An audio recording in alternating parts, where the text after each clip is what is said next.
So I'm pretty excited to be back here, third time. And so some people I've had contact with throughout, which has been quite pleasant and wonderful. I'm going to talk about high conflict families and the role of the parenting coordinator, but I want you to stop me anytime along the way. If you have comments, if you have questions, if you don't understand something I said, a word that I said, because I'm not going to understand Swedish. Okay. So we're going to start by talking about high conflict parents and how it is that children are affected by this.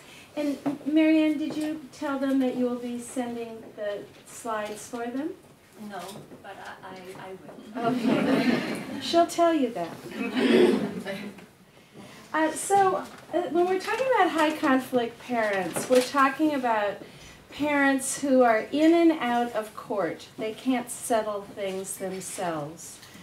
And in the United States, we sometimes call them frequent flyers. There's a lack of trust between the parents. There's a lot of anger, as you well know. And the most important thing to us is that they have difficulty communicating about their children. And that's where we come in. Yes? Litigation and re-litigation, what is that? In and out of court. In and out of court. Have you seen that? Yeah. So the kinds of conflict that parents can engage in is one, the legal conflict, in and out of court kind of conflict. And another is interpersonal conflict between the two parents. And that is often accompanied by verbal disputes, name-calling, threats, disparaging kind of comments, and sometimes physical violence as well. A third kind of conflict is attitudinal conflict. And that's my feelings about you, my attitude toward you. And that is usually characterized by anger and hostility. So which kind of conflict do you think most affects the children? All, two of them, or one of them? The third for sure. And the second also if the kids are exposed to it, right? The third always, because there's that, the children feel it. And the second if the kids are exposed. But if the legal conflict is kept away from the children, that's not going to affect them so much except to use up the family's resources, their money, their time. Now, usually, we always used to talk about a high conflict couple, but sometimes it's one parent who's really driving the conflict. And so we really need to think about what is each person bringing to this. One person can be very disengaged, keeping their distance from the other one, and when it is harmful, it's when they won't communicate. And it's not just that they won't communicate because they don't want to interact with this person, but it's out of anger and hostility, so what's happening to the children is not shared between the parents. And sometimes people are so angry and feel so like it's unfinished business or feel so betrayed that they're constantly sort of coming at the other person, and they find a connection by going to court. So people will play different roles in this dynamic. And of course, what they're fighting about is everything. But mostly They're fighting about each other's parenting. You're doing it wrong. There are often accusations of abuse, neglect, maltreatment of some kind. They're fighting over who gets to be with the children when. They blame each other for what's going wrong with the children. It's your fault if you weren't such a bad parent, kind of thing.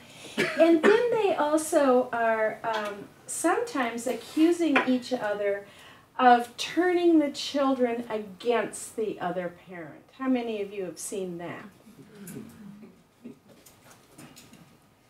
Those who are coming tomorrow, we'll talk more about that tomorrow. So when these high conflict parents, there's some kind of risk indicators with these high conflict parents, where if this is what we're seeing, then we go, uh-oh, this is not going to be pretty down the road. And the uh-ohs are when a parent has an unrealistic belief that the other parent will harm the children. So there's no evidence that the other parent's going to harm the children, but one of the parents believes it anyway.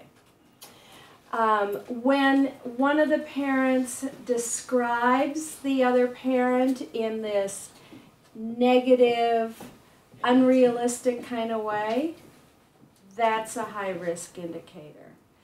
When one of the parents sort of turns to their children for support, kind of a role reversal, and treats the child as if the child was their friend and not their child, that's another high-risk indicator. When one of the parents directly tries to limit access to the other parent, access, yeah. And when a parent feels like, I should get special things, I should get more of this, because they feel like they've been betrayed by the other person. So they feel they're entitled to unrealistic things that nobody else would be entitled to, and the court would not think they were entitled to, but because of their feelings. With high conflict families, we sometimes see any of these things: substance abuse, domestic violence, child abuse, personality problems or disorders, a conflict between cultures, or sometimes relocation, where one parent threatens, for example, to move to the north of Sweden. That's a good way to make sure that the other parent doesn't see the kids. Or were there threats of abduction? So those are all really high-risk indicators as well in these families. Now, I want to turn, so those are kind of the things that we can see. They come to us and we can figure those things out often, whether they're coming to us in front of us as a judge, whether they're coming to us in a clinical kind of capacity. But I'm going to talk now about what are the things that fuel this conflict and what we call the impasse. They can't get through it. What are the things that fuel that?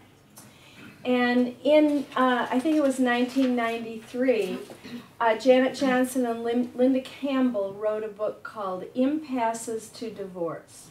It's a fabulous book, though old, 20 years now. But it got us thinking about this, in fact. And the way we can look at it is we can start in that circle in the middle, the turquoise circle, which says intrapsychic.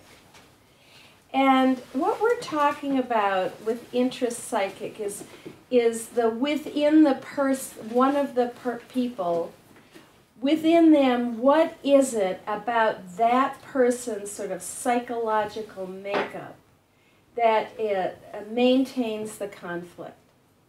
And basically, it's about two things, loss and rejection.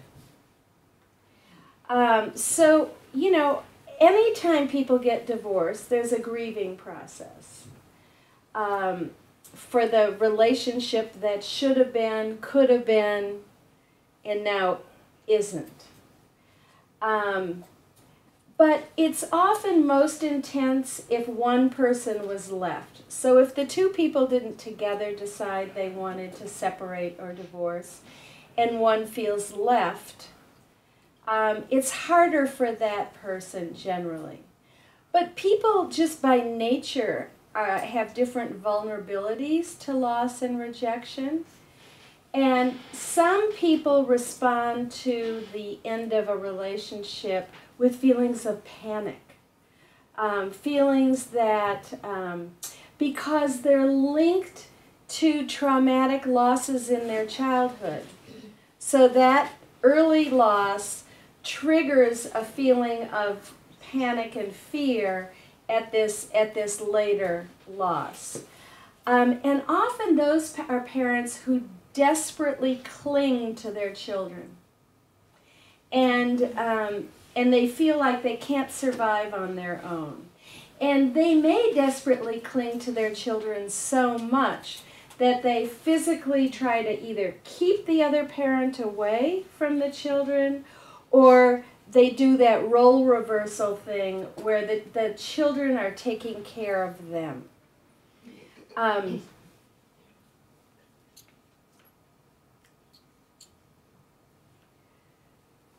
So there also, so that's the loss part. An example of something that I recently saw was a mother who had been abused as a child, and she, at the separation, she just got so angry and had fits of anger directed at her daughter. And at the same time, she refused to let her husband put the little girl to bed and blocked his involvement in any activities with her.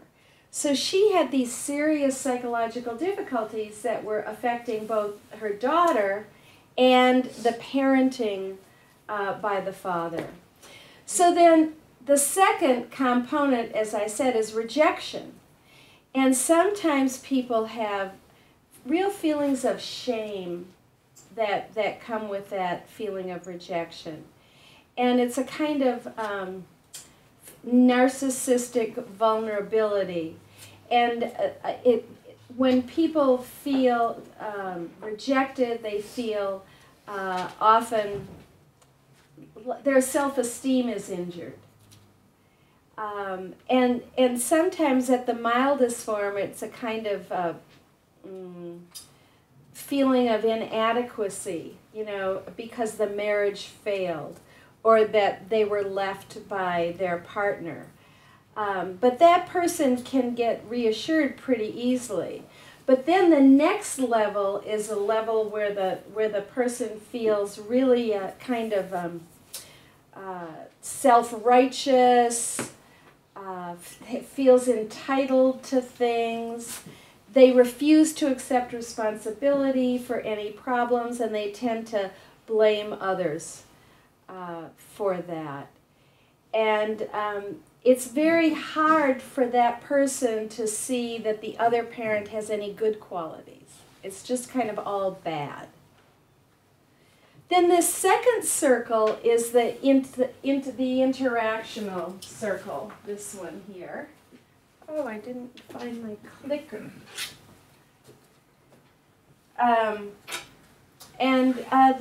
The interactional circle is one where both people are really having trouble together, and they continue to struggle over the issues that were going on in the marriage or in the partnership, even though they're separated. So they struggle over issues of power, over of closeness and intimacy. And when they're also, sometimes the separation is so traumatic. Like I had a case where a mother took her children away for a long weekend, and she came back, and her husband had moved everything out of the house, had a moving van, move everything out of the house, and move it a block away into a new house with his girlfriend. She was like, whoa, I didn't see this coming. Where am I going to sleep tonight, basically? And so that's a kind of traumatic separation that often will lead to that left person kind of reconstructing the story of the marriage, so that now he's all bad. There were never good qualities. He never loved me. She only wanted my money. That's all she was ever interested in. I was just a sperm donor and a money donor. You know, those are the kinds of things that then become real for that person and lead to incredible mistrust, distrust between the people. So then you have the external circle, the pinkish one. And that is what Johnson and Campbell call often tribal warfare, where the extended family sort of comes around one of the partners and says, don't let him do that to you. You know, we're going to fight this. We're going to... He's a terrible person. And so the other partner is sort of under the control, if you will, and influence of that extended family. There also may be lawyers who are fueling this and telling people, we can win, you can fight this. Or there can be a bad therapist. The therapist who, all therapists aren't created equal, and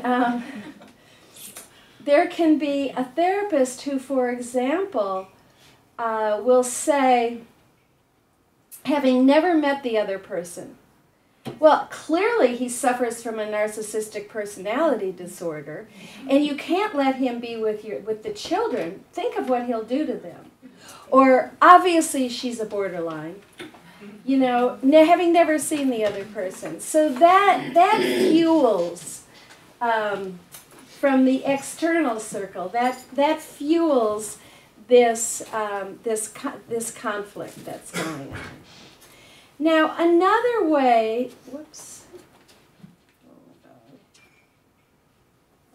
another way to look at this is thinking about the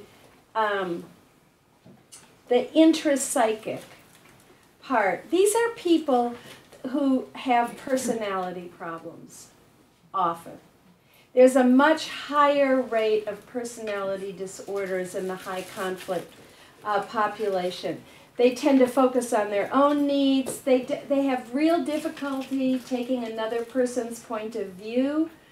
Their own point of view is reality. That's it. They're hypersensitive to feedback and to criticism. There's often that sense of entitlement, and this is often long-standing.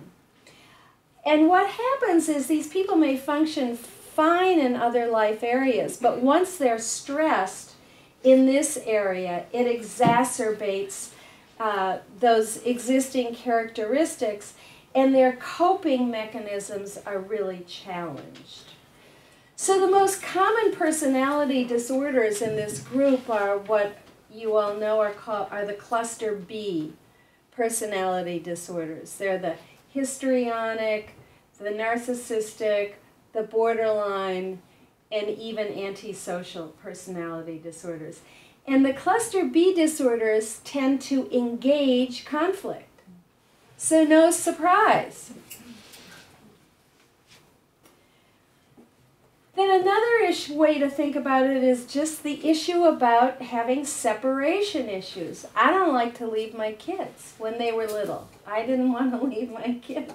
I didn't like flying. I was afraid to leave them. That was my separation issue. But the separation issues we're talking about here are much more intense, and where losing companionship, losing control, losing that connection is just intolerable to people.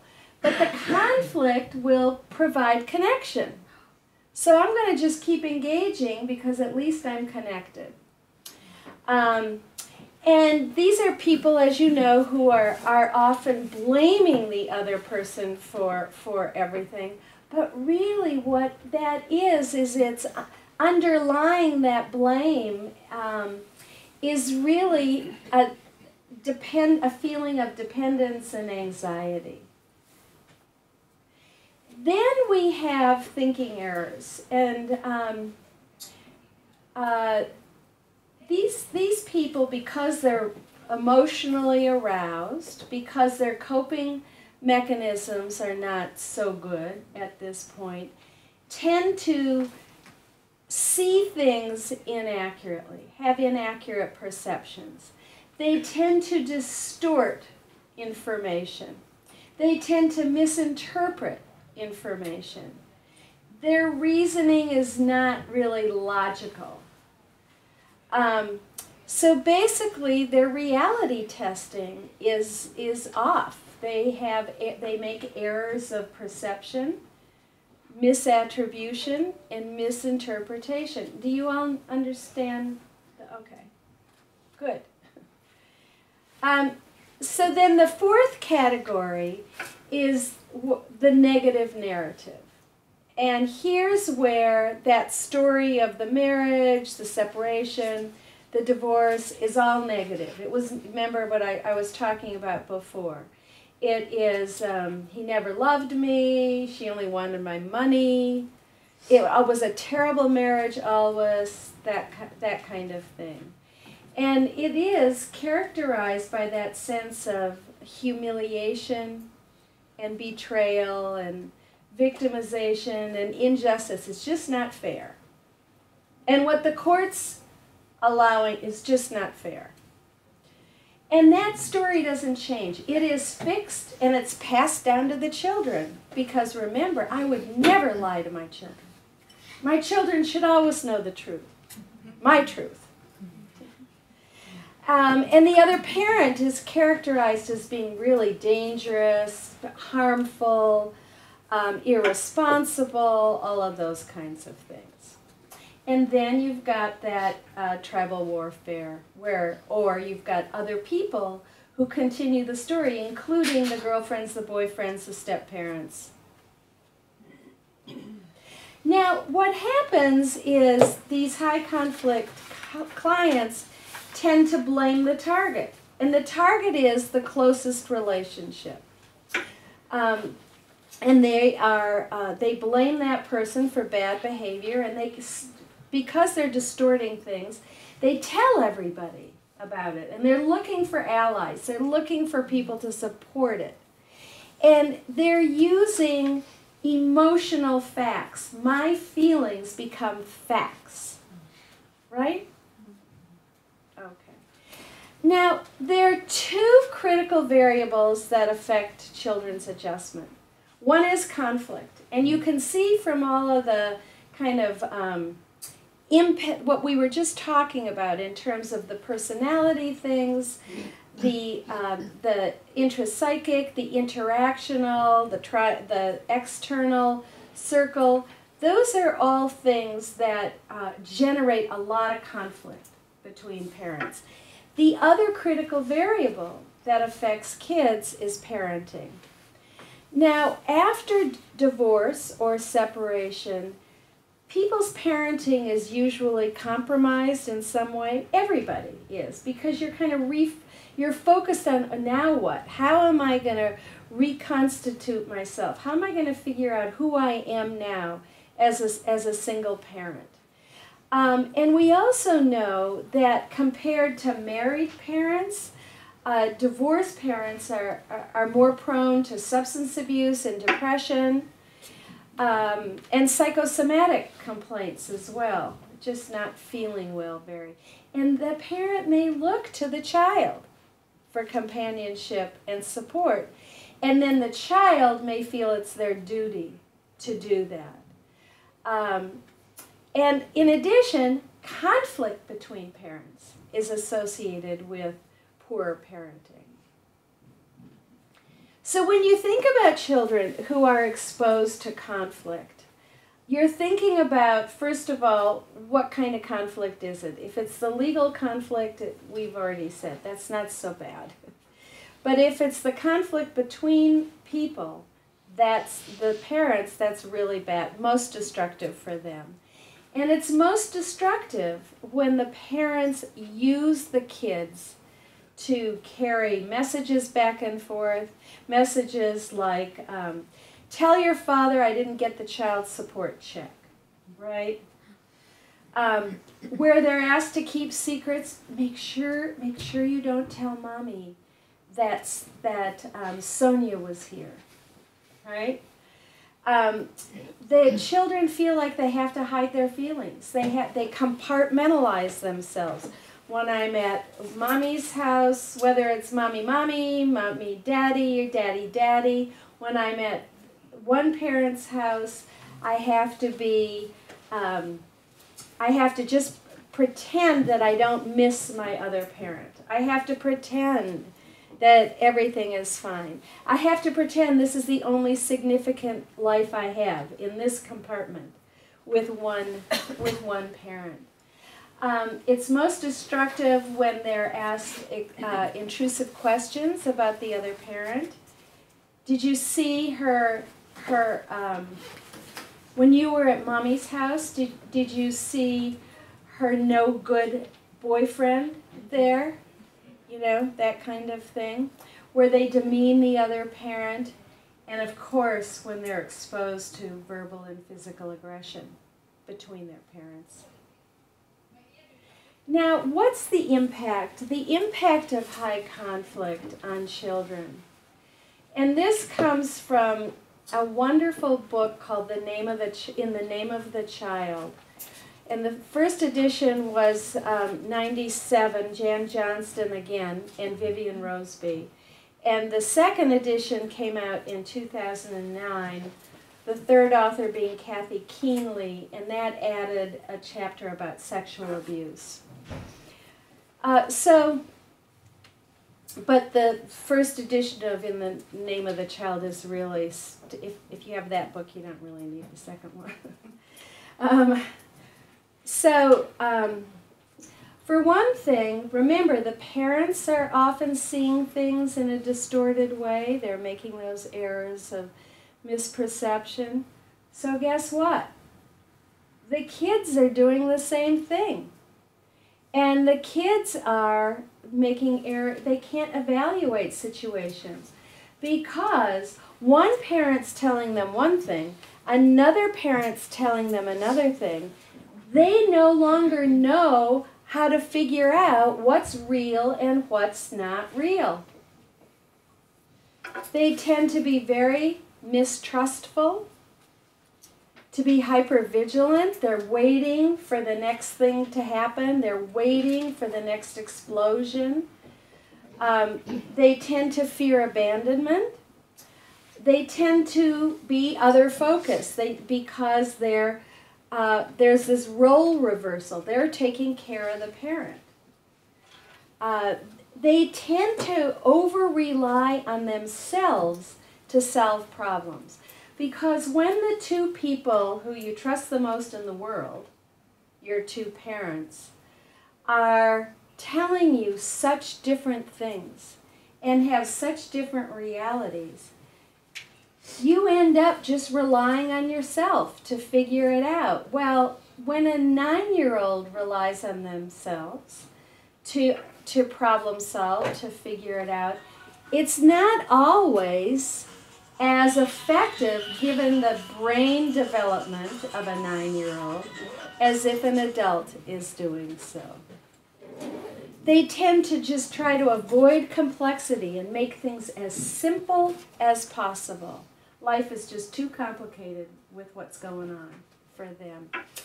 And my favorite quote from this book is they have a surreal sense of not existing because their parents are in such conflict, which is so making them feel so bad and is so hard on them that it's like they don't exist. They don't matter. And then, of course, it interferes with their development of their identity because they've become this kind of shell that is avoiding complexity, that sees things inaccurately, that doesn't have the kind of unconditional support and guidance that they need. How many of you have seen some of that in children? Does it ring true? Yeah. Okay. So this was written by a little boy who told me I could use it. And he said, "Divorce is like a monster that gobbles people up. My mom and dad were gobbled up too soon. It hurt my eye to see them cry because they were gobbled up too soon." You know what gobble up is? Sort of like ingested. So, I'm going to move to the role of the parenting coordinator kind of briefly, because how do you figure out how to manage these families when all of this is going on? And there are these impasses, and there's this distrust, and they are not able to focus on their children in the way that the children need. But before I do that, thoughts, questions, comments? How many of you have seen these families? Yep. Yep. And they're stuck, aren't they? They're just stuck. So, here comes a potential solution.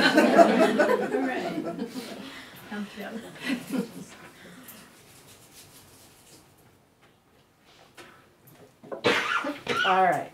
How many of you here have done any parenting coordination? Raise higher. 1, 2, 3. Okay. How many of you have been to any parenting coordinator training?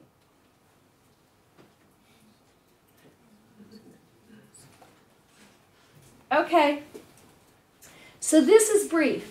This is just to sort of expose you to what is a parenting coordinator. I'm not going to go into how do you do it, really. I'm just going to go into what it is. Because now all those families who we were just talking about are the ones who many of us believe through a lot of experience have been really helped by the role of the parenting coordinator. And we have a few experts here who can also sort of speak to the Swedish version. We'll be doing that later. So what is it? I'm going to talk about what is a parenting coordinator, what are the parenting coordinator roles and responsibilities, what do you need to know to be a parenting coordinator. So, alternative dispute resolution. Does anyone, is that a non-translatable word here? So, like mediation, mediation is an alternative dispute resolution process. Parenting coordination is also an alternative dispute resolution process. So, it's a non-going to court process of resolving disputes. It's resolving disputes outside of court.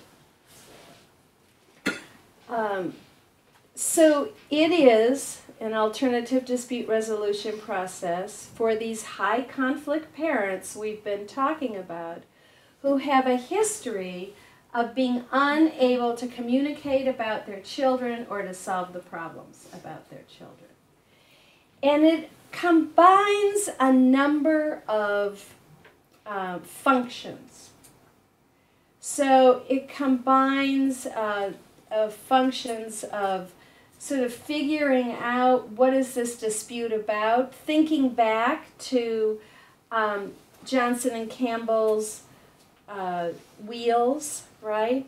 And then the thinking about the thinking errors and separation issues and the external conflicts that are going on. Thinking back to that is what I mean by assessment of disputes. What's going on here? What's keeping these people from resolving their problems? It also involves the idea is to reduce the conflict between people. There's a case management function. There's a lot of education that goes on. And there's mediation, and then decision making. It's non-confidential, which means that you're seeing both parents separately or together, but what you know from one parent is not confidential. It's not kept confidential from the other parent. And in some countries, there is either a state statute or a provincial statute or a rule of the county or court or region or district, or just a private agreement between the two parents. Now the people who, there are guidelines, two sets of guidelines that have been developed for parenting coordination. And they'll be listed on this slide, on the slides at the end, I think. And I also put together just a few suggested readings that Marianne will send as well. But these, who is a parenting coordinator, some of this comes from the two sets of guidelines that exist. And the two guidelines are from, first of all, AFCC, which is the Association of Family and Conciliation Courts.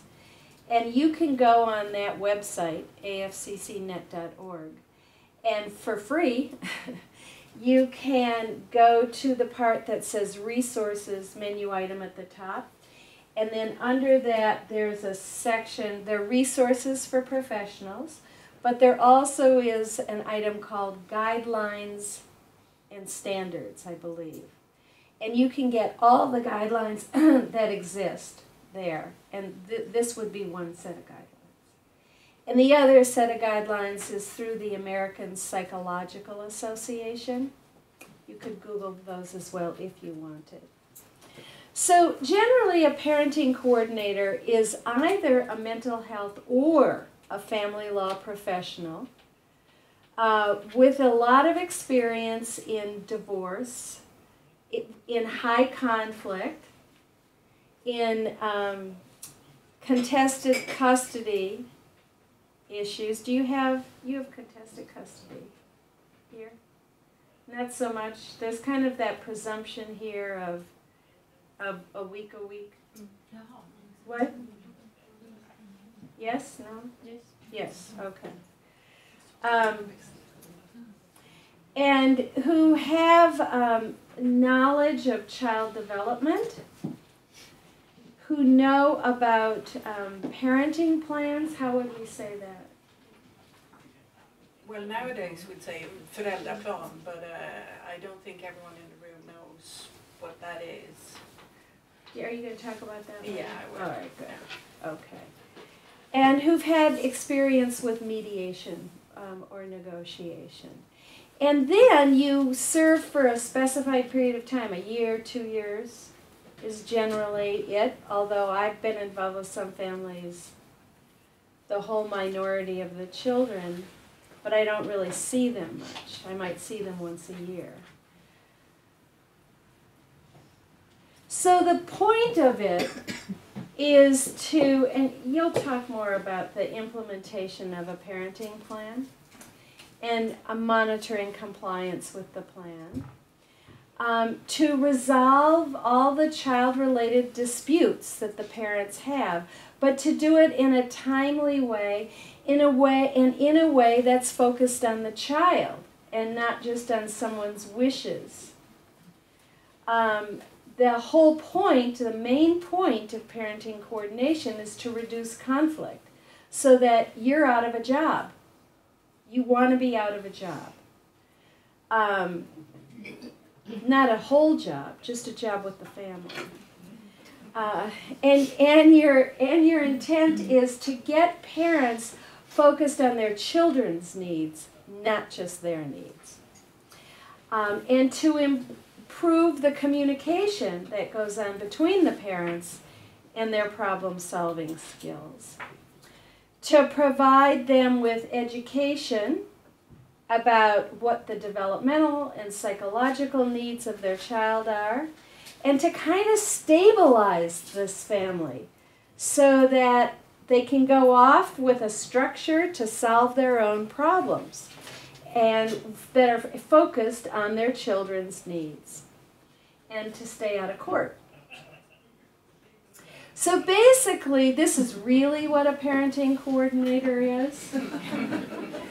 It's kind of the UN peacekeeping contingent. Wouldn't you say? Yeah, absolutely. Okay.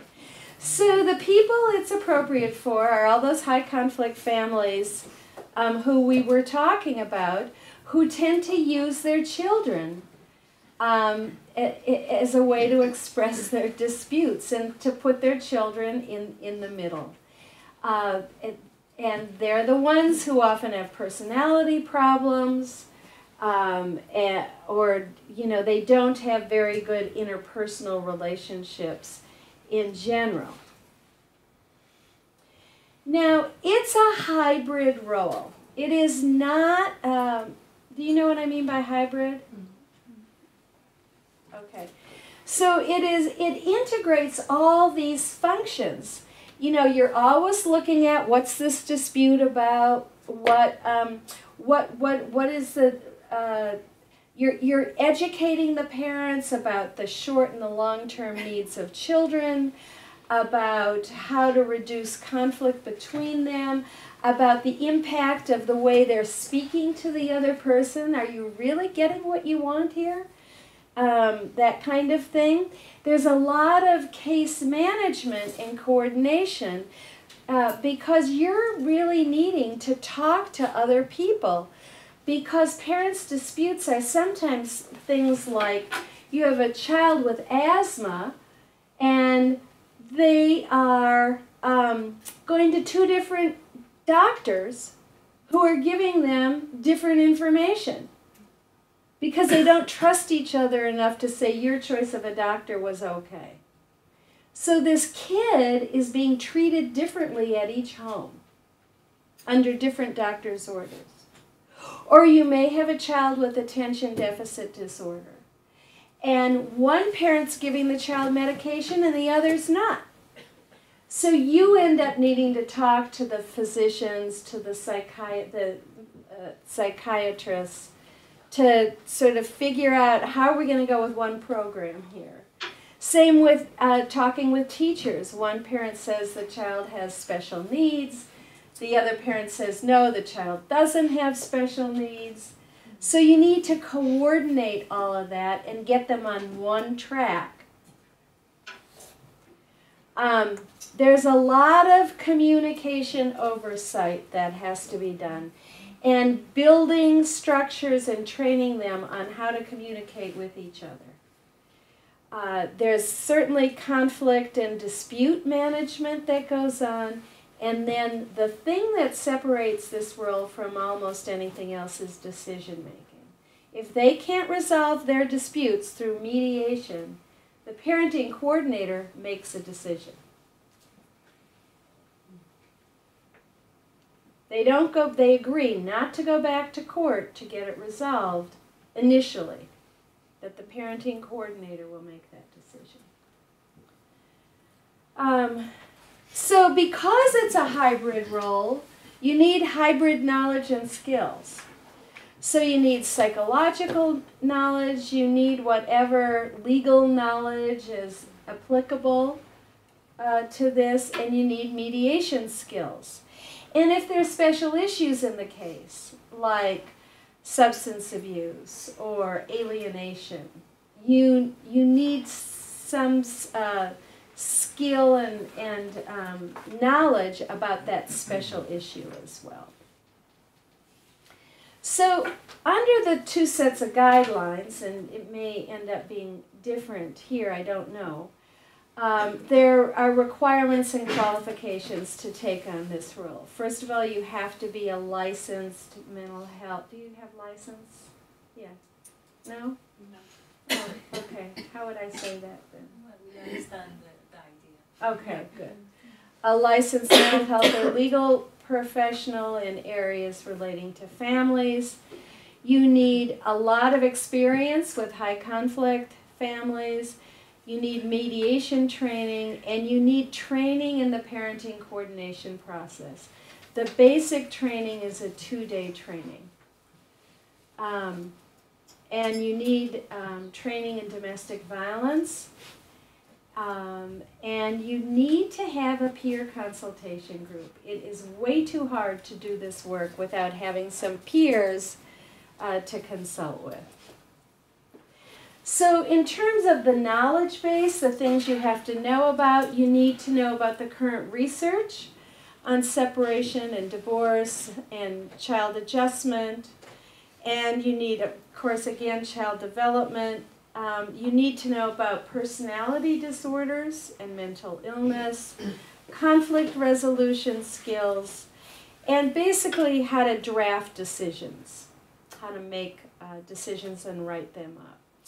But there's some kind of personal things that you need, because these are not families that you necessarily love. So it's good if you yourself have good self-esteem, because they challenge you all the time. And they tell you what a terrible job you're doing, or how you're biased, or whatever it is. So you gotta kind of hold firm and feel like, I think I know, I'm okay with this. You have to, be relatively patient and not quick to anger, because it's really easy to feel like, I just want to spank you. And you have to be empathic. When I'm sort of in the middle of, I can't believe this, what is this person doing? I step back and I say, this was once somebody's baby, and something went wrong. And then I'm able to get some empathy back. You have to be decisive, because there are times when you have to make a decision fairly quickly. I learned that early, because there were a few cases I had early on when I began doing this work, which was about 20 years ago, actually, where I was questioning myself, not making decisions quickly enough, and that didn't work. You have to be able to listen really critically. You have to set limits and feel good about setting limits and boundaries. You need to remain objective and impartial, and sometimes that's really hard. And you have to understand how the sort of cultural kind of issues, how my cultural identity is affecting this relationship in some way. And of course you have to know about your biases. And we all have them. We just have to figure them out. So parenting coordinator is not therapy. It is not therapy for anybody. It's not a custody evaluation. And you don't ever do those things as a parenting coordinator. It's not just mediation. and you're not providing any health care services really at all. A parenting coordinator is really effective when there are those really difficult and complex cases. So the cases like I mentioned before with asthma and ADHD or any other complex mental health or medical conditions where there have been allegations of abuse or neglect but no findings, but it's a very good role for that.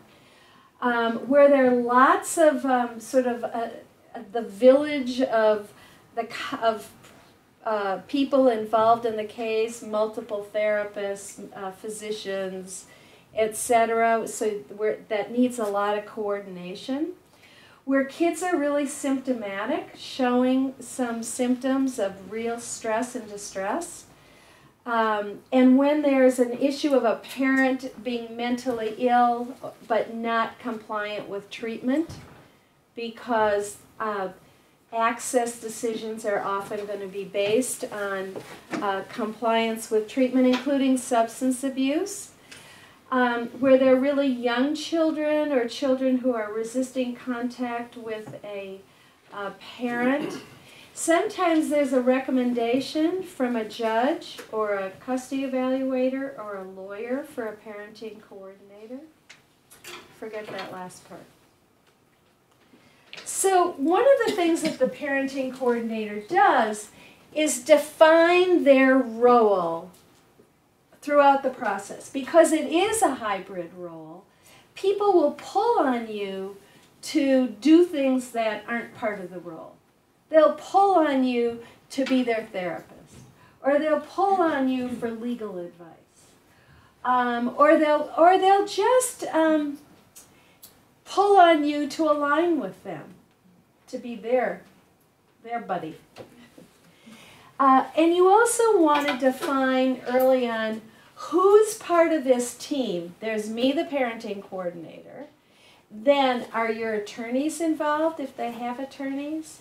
Are there all the mental health professionals are involved, and the physicians, and who in the extended family may be involved? Sometimes a grandparent needs to be involved.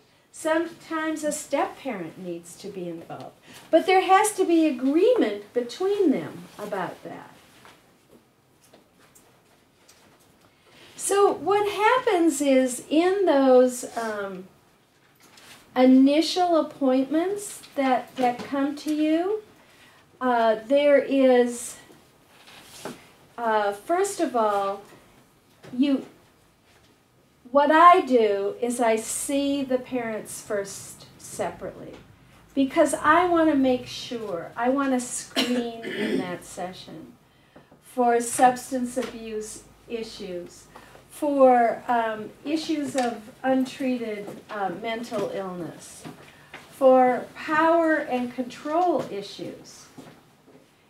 I want to do that in an individual session with the parents. And I also want to understand what they're thinking about what my role is and what they need. And then for most sessions going forward, I see them together. But we do break off into individual sessions, but everybody knows it. And there's discussion about that. But in the initial session, when I see them together, I want to talk about what are their expectations for this process, what are their goals for their children, and they need to hear this from each other as well. So that's why it's in a joint session. I want to talk about what their goals and expectations are for themselves and each other. And then right away, I establish a kind of communication protocol, which we'll talk about a bit later. Now, people often ask, do you always see them together? How often do you see them? Usually together. If I do see them separately, I tell both of them and get their permission, because they both need to agree about that. And whatever I'm hearing in one session with one person, I'm telling to the other to the other parent. Because remember, it's not a confidential process. And how often do I see them? Whenever they need me. They direct that process. Initially, I see them more often, every couple weeks generally, but later it tapers off to when there's a dispute or when we need to fill in some parenting plan holes. So, what are some of the disputes that come to us as parenting coordinators? Well, one of the disputes is always about communication.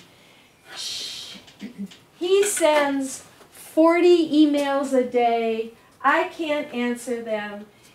She sends these abusive, blaming emails. I'm not going to read them. So those are, that's one of the first things that gets addressed. Transitions. So if these people are in some kind of conflict, if there's been some violence between them that's not about a power and control kind of domestic violence, I don't take those cases. I don't take those cases where there has been a history of domestic violence that's all about power and control. There's a perpetrator and a victim. Those aren't appropriate for parenting coordination. But a lot of domestic violence cases are appropriate for parent coordination. Sometimes you have a case where at the time of separation, one parent is so distressed and so disturbed and comes home and finds her husband in bed with the neighbor and throws something. That's domestic violence. But that happened once, never happened before, and probably won't happen again. That's an easy case for a parenting coordinator to take. Or those cases where the two parents don't have good conflict resolution skills, and so they end up fighting and yelling and screaming at each other and pushing each other, and that's the way they kind of operate on a regular basis. And usually find a new partner just like that. Thank you very much. Those kind of domestic violence cases are good for parenting coordination. But in those kind of cases, or in the cases where parents can't be the least bit cordial to each other, and if they see each other in the presence of the children, will snipe at each other, demean each other, say negative things, I don't want them ever doing face-to-face transitions. So that's what I mean by transitions. How can we make sure it only happens at school, or it only happens with someone else present, kind of thing. Parenting time changes. So some parent is sick, or they're going, or they feel like this child is really having a tough time doing the week-a-week schedule, and we need to shift it a little bit so that the child isn't so stressed. That's what a parenting coordinator may do. Basic scheduling issues. What time does the vacation start? What time does it end?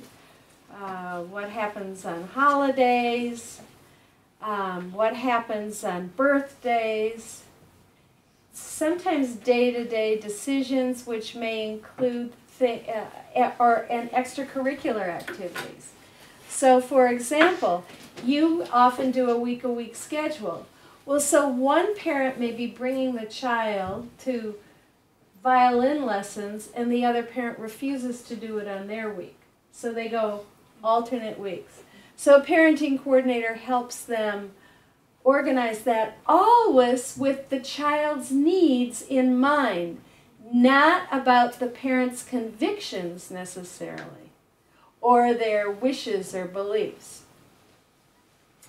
Sometimes there's those little tiny things like, what happens when the child leaves some of their clothing or possessions that they need at the other home? There's often chaos about that. Chaos. I've got a case right now where we have probably exchanged 10 emails and had 2 sessions about leaving the things the child left at the school, but when the school's closed. But then, I mean, it just goes on, and it's a way that they're connecting with each other through this conflict. And then when I make a decision, they don't follow it. That makes me love them more. And then there are travel notifications and things like, sharing an itinerary, or letting the other parent know when you arrive in Morocco, or wherever it is. Or who keeps the passports, and how do those get exchanged? These are all the things these people are fighting about, right? We resolve those disputes. Now, we want to make sure that that we really have some kind of cultural competence, and that we're able to consider and integrate alternative explanations for things. And when there are different expectations or values or standards of behavior or gender roles or family dynamics or communication styles, personal experiences, we need to be aware of that. We need to understand that. And we need to make certain that we know about the values and lifestyle of various cultures, or the culture that we're working with, and how we might change behaviors and attitudes, and if that's even appropriate. So we need that kind of specialized knowledge as well. Now, what makes a co-parenting relationship effective for children? Because this is this is part of our education role. What we know is that parents having empathy for their children, being a good enough parent, supporting and protecting both parent-child relationships, having structure and predictability in both their environments, and not exposing the kids to conflict. That's what's going to make a co-parenting relationship effective for children. So part of what we do is help to build empathy. And that means we need to always be reminding parents about, well, what do you think that's like for your child? How do you think your child is experiencing that? So we're building empathy. We are modeling good boundaries and limits and routines and helping them create good boundaries, limits, and routines. That's part of what is going to make effective parenting. We're establishing how they're going to engage with each other and with us as the parenting coordinator. We're making certain that the caregiving and that each of the homes is safe and is healthy for the child. Always focusing on, how do you think that works for your child? We're always on top of what the child's needs are. We're in contact with the collateral people, the teachers, the mental health professionals, and so forth, to help give us information to help work with the parents to be most responsive and effective with their children. And of course, that communication protocol. So what's our goal? Here's sort of what the research tells us. That when you have a high level of engagement. I'm over here. And a high level of conflict, you end up with 15 to 20% having a conflicted co-parenting relationship. And then 10 to 20% having a mixed kind of, sometimes parallel, sometimes conflicted relationship. If you have a low level of conflict and a low level of engagement, being face-to-face, you can get 50% of people to do, 50% of people are able to have parallel co-parenting, which is just fine. It's disengaged, but it's communicating and it's low conflict.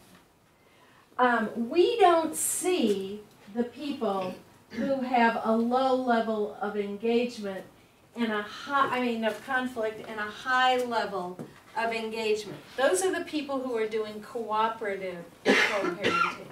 Our goal as a parenting coordinator is to get them here. To get them to be able to do,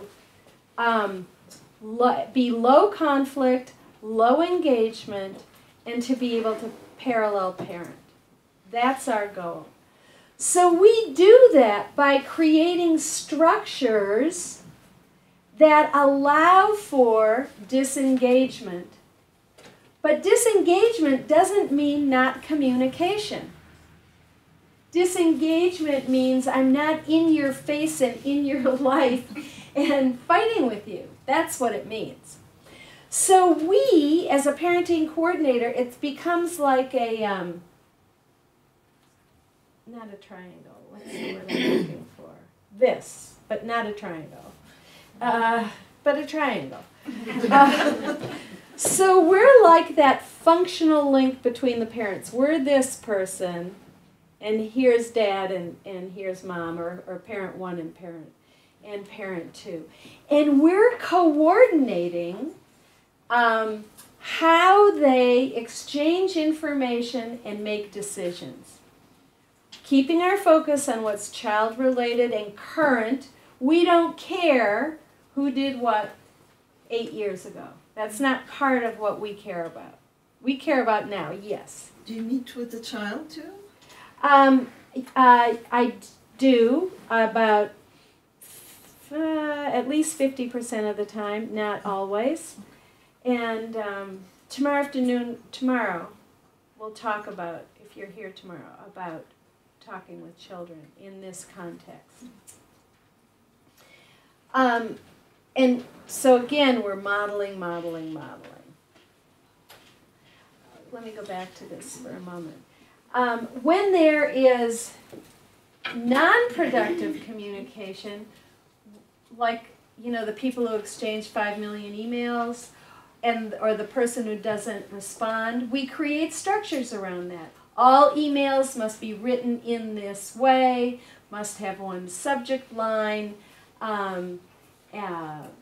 must be responded to within 48 hours. That kind of detailed, nitty-gritty structure.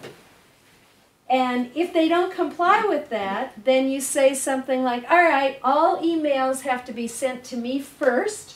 I edit it, send it back to you, and you rewrite it and send it to the other parent. Well, that doesn't go on very long because there's no pleasure then in that. As soon as you take out the "you miserable bitch" part, then what's left? It's not fun. So one of the first things you put in place, this is just an example before we finish. I just want to show you an example. One of the first things we put in place is you need to communicate with each other once a week via email with what we call a transition email. And in that email, there are going to be 4 categories.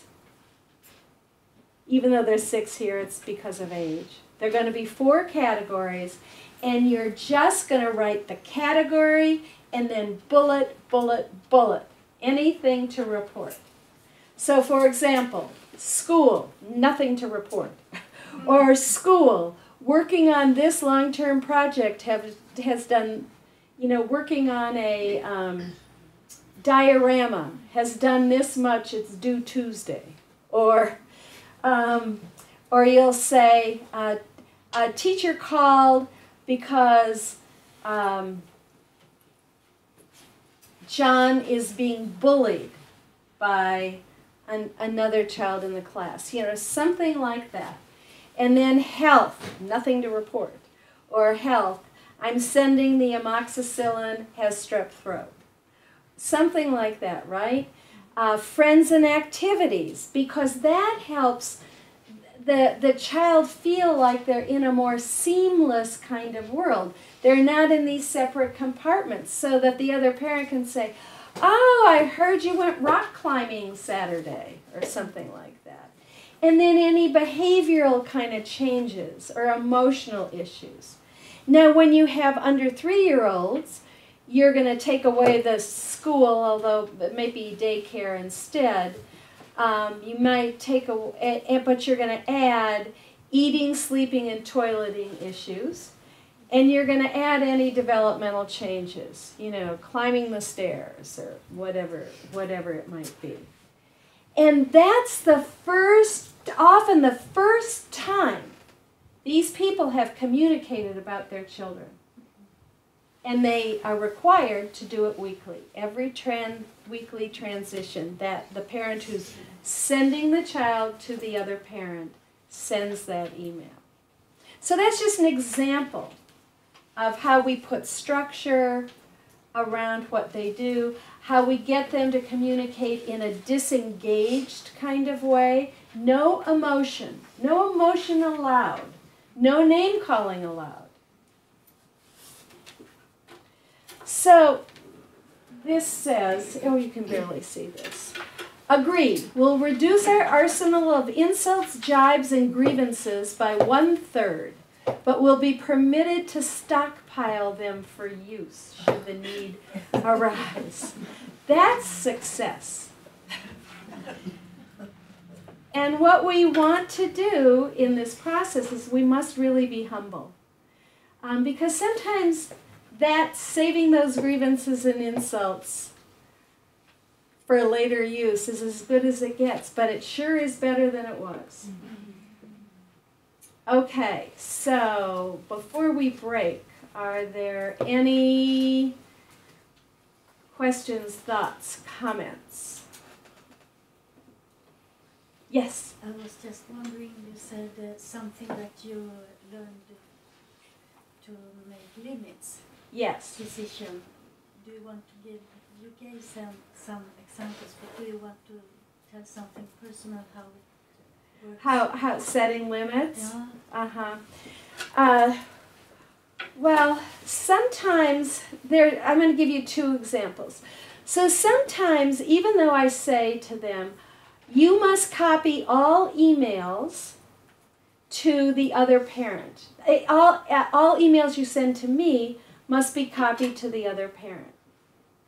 I will get an email from a parent saying, I just wanted you to know. And then they go on telling whatever story it is they want to tell for me to know. I will write back and copy the other parent on that email and say, please send this to Lily. So that already I've sent it to her, but I'm telling him he has to do it. So that's an example of me setting a limit on them. I will set limits. Another way might be that I'm getting, that they're sending each other 6 emails in a day. I set a limit on that. I say no more than 1 email a day. If there is an emergency, you can call or text. But then we have to define what an emergency is, right? I had an emergency from one parent that was, can I take the children next week to the Red Sox game, the baseball game? Wait a minute, you know, that was the phone call. That's not an emergency. Let's decide what an emergency is, and you write it out.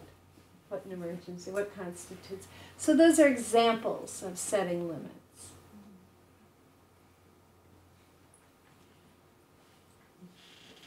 What if there is accusations of the other parent doing sexual abuse? To the child. Well, then I say I have to call social services. I say I have to call social services. They have to investigate that. They have to make a determination. So now I take cases where there were allegations but not findings, where it's already been investigated and there are no findings. So there's a lot of monitoring then of the child's in treatment, monitoring that, and then basically trying to help the parent who's accused the other parent of either accepting those findings or providing information which suggests something else. And sometimes you have cases where people believe it even when there have been multiple investigations. And those cases are tough to work with. Because the person, it's almost like there's a fixed kind of psychotic belief about it. But if there are no, I immediately send it for, you know, it's not my job to investigate that. Right. But you can work with... Yeah. And sometimes it's working with, it's been 5 years, and so now it comes to me as a parenting coordinator to try to help move toward unsupervised contact between the parents. And there's a whole protocol that I use about that. Because it was 5 years ago, the child's now 10, and you know, there's a slow protocol. Others? So what are we doing after break? Yeah. Okay. Yeah. So after break, we'll hear about the Swedish experience. 8 minutes.